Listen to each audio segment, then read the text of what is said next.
அவனை பார்த்துட்டாங்கன்னு நினைக்கிறேன். டென்ஷன் ஆறாங்க பாருங்க. இவங்க கண்ணெல்லாம் கூட செவந்திருக்கு. பாட்டிமா, நான் அக்காவை கூட்டிட்டு வரேன்.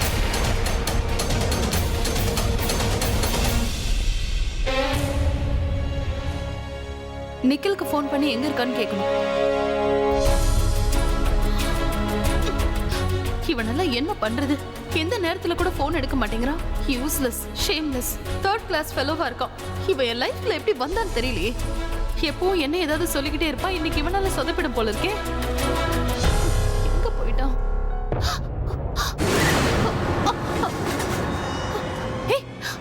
கைய விட. யார் நீ?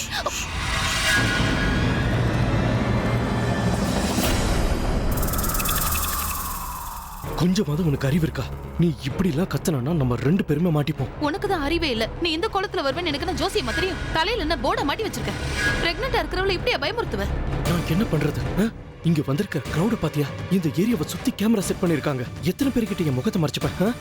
ஓகே, நான் ஃபோன் பண்ணப்ப நீ ஏன் எடுக்கவே இல்ல? நீ ஃபோன் பண்ணும்போது நான் உன்னை பார்த்துட்டேன், அதான் நேர்ல பேசலான்னு வந்தேன். அதெல்லாம் இருக்கட்டும், எதுக்கு ஃபோன் பண்ணன்னு சொல்லு. பிரக்யா கிட்ட பேசுனியா? பிளாக்மெயிலர் ஏதாவது சொன்னானாமா? நான் அவ கூட இருக்கிறப்பதான் பிளாக்மெயிலர் பிரக்யாவுக்கு ஃபோன் பண்ணான். அரை மணி நேரத்துல இங்க வந்துருவானா. அதுக்குள்ள பணத்தை ரெடியா வச்சிருக்க சொல்லிருக்கானா. அந்த விஷயத்த சொல்லதான் நான் உனக்கு ஃபோன் பண்ணிக்கிட்டே இருந்தேன். வந்துட்டல, அந்த பிளாக்மெயிலர் உனக்கு எங்க மீட் பண்றதா சொல்லிருக்கான். எடுத்து இன்னும் நான் டிசைட் பண்ணவே இல்ல. முதல்ல அவ இங்க வரட்டும், அதுக்கப்புறம் டிசைட் பண்ணிக்கலாம்னு பிரக்யா சொன்னான். பட் ஐ திங்க் ஸ்டேஜுக்கு பின்னாடி மீட் பண்ணா சேஃபா இருக்கும். அப்ப நான் பிரக்யாவுக்கு ஃபோன் பண்ணி அவன் ஃபோன் பண்ணனா ஸ்டேஜுக்கு பின்னாடி வர சொல்லிடுறேன். அங்க வேணாம், அதை விட பெட்டர் பிளேஸா சொல்றேன். அங்கதான் நமக்கு safety. Please Nikhil, you know what? நீ எதுவும் பண்ண வேண்டாம். கடைசி நிமிஷத்துல நீ வந்து பிளானை சேஞ்ச் பண்ணனா இருக்கிற ப்ராப்ளம் பத்தாதுன்னு புதுசா நிறைய ப்ராப்ளம் வரும். இங்க பாரு, இந்த விஷயத்துல நான் கொஞ்சம் கூட ரிஸ்க் எடுக்க விரும்பல. தனு, நான் எந்த சேஞ்சுமே பண்ண போறதில்ல. இதுல எந்த ரிஸ்க்குமே கிடையாது. ப்ளீஸ், நான் சொல்றது கொஞ்சம் கேளு. நான் நல்லா யோசிச்சுதான் இந்த பிளானை போட்டிருக்கேன். இது ஒர்க் அவுட் ஆகும். இப்போ நீ என்ன பண்றனா, நேரா பிரக்யா கிட்ட போய் அந்த பிளாக்மெயிலரை வேனிட்டி வேனுக்கு வர சொல்லு. புரிஞ்சுதா?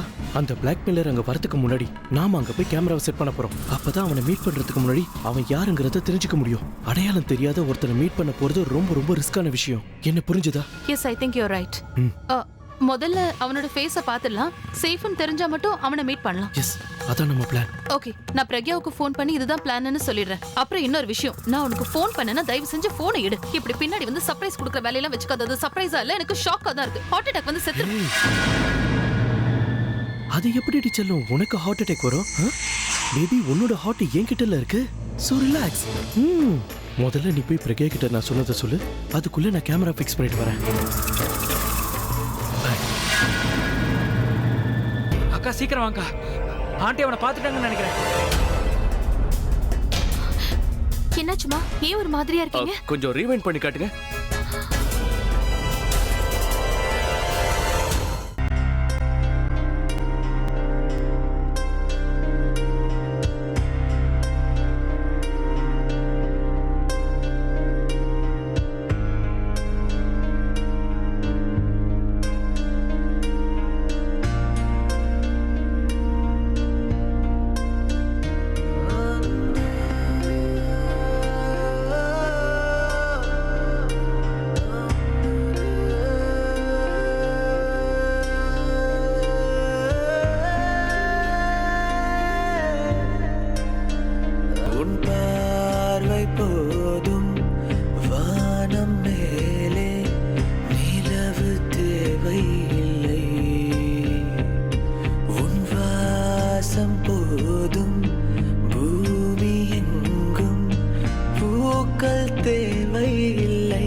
அணையாத தீதான் மறக்க நினைத்தும் நெஞ்சோடு நீதான் கண்கள் முழுதும் நீ வந்த கனவு விடிந்தாலும் முடியாதடி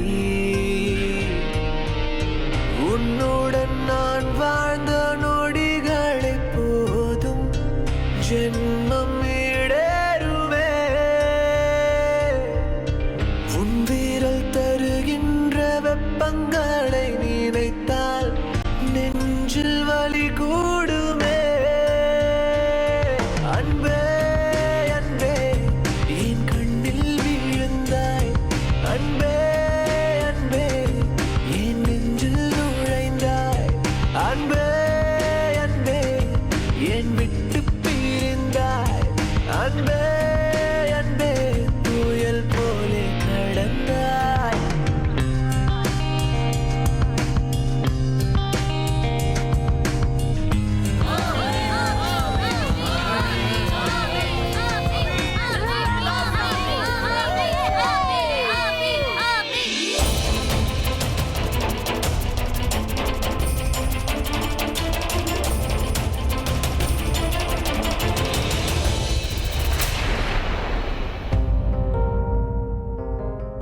அதுக்குள்ள ஏமா மனசொடிஞ்சு போயிட்ட?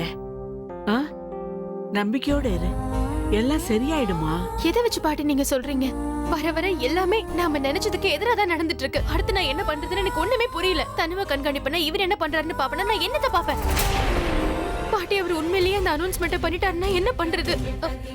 அவர் எவ்வளவு சீரியஸா இருக்காருன்னு பாத்தீங்கல்ல. ஒருவேளை அவர் சொன்ன மாதிரி அவரோட ஃபேன்ஸ் அவருக்கு சப்போர்ட் பண்ணணுங்கிறதுக்காக எனக்கு எதிராக போராட்டம் தர்ணான்னு ஆரம்பிச்சிட்டாங்கன்னா நான் என்ன பண்ணுவேன்? அவங்க எல்லாரும் என் மேல கோவமா இருப்பாங்க. ஏன்னா என்னாலதான் அவருக்கும் தனுவுக்கும் நடக்கிற இந்த கல்யாணம் நின்னு போச்சுன்னு நினைப்பாங்க. என் மேல இருக்கிற வெறுப்புல எப்படியாவது அவங்க 2 பேருக்கும் கல்யாணம் பண்ணி வைக்கணும்னு நினைச்சாங்கன்னா அப்ப நான் என்ன பண்ணுவேன் பாட்டி? அவர் மட்டும் ஸ்டேஜ்ல இந்த அனௌன்ஸ்மெண்ட்டை பண்ணிட்டாருன்னா எல்லாமே கைய மீறி போயிடும். நம்மளால ஒண்ணும் பண்ண முடியாது பாட்டி. இப்படி ஒரு நிலைமை வந்து ஏன் இடத்துல நீங்க இருந்தீங்கன்னா என்ன பண்ணுவீங்கன்னு சொல்லுங்க. நான் தனுவை கவனிப்பேனா இல்ல இவர் என்ன பண்றாருன்னு பாப்பேனா? எனக்கு ஒண்ணுமே புரியல. பிரக்யா, நீங்க ஒன்னும் டென்ஷனே ஆக வேண்டாம். நான் அபியை பார்த்து பேசி எப்படியோ அவனை சமாளிச்சிட்டேன். இப்போதைக்கு அவன் அனௌன்ஸ் பண்ண மாட்டான். நாம மட்டும் நினைச்சோம்னா இந்த அனௌன்ஸ்மெண்ட்டை இன்னும் தள்ளி போட முடியும். அதுக்கு நமக்கு ஒரு நல்ல வழி கிடைச்சிருக்கு பிரக்யா. அப்படி என்ன வழி பிரபா? தனுவை உன் பக்கத்திலே வச்சுக்கிட்டு நீ இந்த அனௌன்ஸ்மெண்ட்டை பண்ணினா மட்டும்தான் உன் ஃபேன்ஸ் அதை ஏத்துப்பாங்கன்னு சொல்லிட்டு வந்திருக்கேன். இப்போதைக்கு அபி மனசுல அது மட்டும் தான் ஓடிக்கிட்டு இருக்கும். ஃபேன்ஸை டிசப்பாயிண்ட் பண்ற மாதிரி அவன் எதுவும் பண்ண மாட்டான். அந்த டைமை நாம யூஸ் பண்ணிக்கணும். தனு இன்னைக்கு ஸ்டேஜுக்கே போகல, நாம எப்படி அனௌன்ஸ் பண்ணுவோம்? இப்போ நாம செய்ய வேண்டியதெல்லாம் ஒண்ணுதான். என்ன ஆனாலும் சரி அந்த தனு ஸ்டேஜ் பக்கம் போகாத மாதிரி பார்த்துக்கணும். சுவர் இருந்தாதான் சித்திரம் வரைய முடியும்னு சொல்லுவாங்க. தனு ஸ்டேஜுக்கு போக மாட்டான், அவன் அனௌன்ஸ்மெண்ட் பண்ண மாட்டான். கவலைப்படாம இருங்க.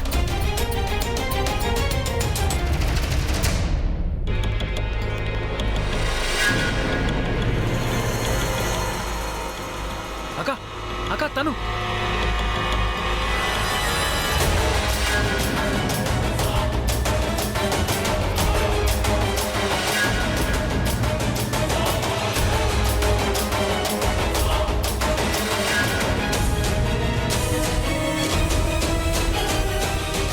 ஐயோ, இப்பதான் இந்த செக்யூரிட்டி கார்டு இங்க வரணுமா?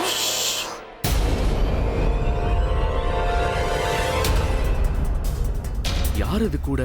வேனிட்டி வேன் பக்கத்துல என்ன பண்ணிக்கிட்டு இருக்காங்க? அந்த பர்தா போட்டிருக்கிறது அவ பாய் ஃப்ரெண்டா தான் இருக்கணும். அவங்க பிளாக்மெயிலரை பாக்குறதுக்கு போறாங்க. ஆனா பிரக்யா, அவன் எப்போ வரான்னு நாம தான் டைமே சொல்லலையே. அப்புறம் இவங்க எதுக்கு அங்க போறாங்க? அங்க மீட் பண்றது சேஃபா இல்லையான்னு செக் பண்றதுக்காக போறாங்கன்னு நினைக்கிறேன்.